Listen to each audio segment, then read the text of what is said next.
L'ère de la grâce est arrivée pour amener la multiplication à l'église.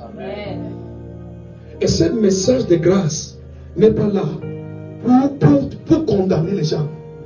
J'ai constaté que le message qu'on prêchait, que moi-même j'ai prêché avant, si tu vas aller en enfer, ça n'a pas aidé. Ça a plutôt produit le problème à l'église. Ça endurcit le cœur des gens à l'église. Tu sais pourquoi? Ce que tu attaques là, laisse l'église expérimenter l'amour de Dieu.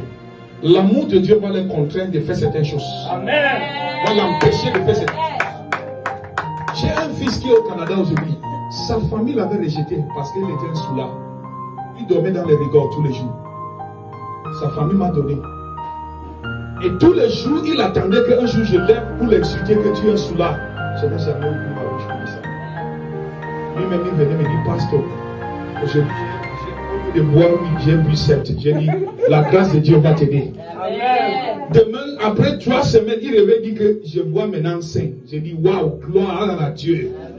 Jusqu'à il arrive, un jour, il dit que je bois 1. Un jour, il arrive, il dit que je n'ai même plus l'envie de boire. Amen. Est-ce que un jour, je prêche, il me dit, pourquoi tu ne m'as pas condamné comme les autres? Je lui ai dit que là où tu es passé, je passé par là-bas. Quand, si je t'avais condamné, ça pouvait t'empêcher, ça devait endurcir ton cœur. Mais tu dois laisser que l'amour de Jésus, le même amour qui m'a montré avec toutes mes faiblesses, qui te montre ça, dès que tu expérimentes cet amour, tu vas prendre la bouteille là pour boire ça. Ça ne va pas aller. Amen. Et le jour où il a arrêté de boire, je lui ai dit maintenant, amène-moi ton passeport. Il a amené son passeport. Quelqu'un a fait son visa, payé tout de suite, il n'a dépensé pas 100 francs pour arriver au Canada. Amen. Ce qui l'a bloqué, c'était son attitude là. Il y a certains sujets de prière que tu pries, Dieu ne va pas exaucer s'il n'a pas fini avec toi. Amen. Il y a un travail qui va bâtir dans ta vie. Il doit empêcher que ces personnes ne deviennent pas ton obsèque. Que ces personnes ne deviennent pas une manière pour que tu meurs.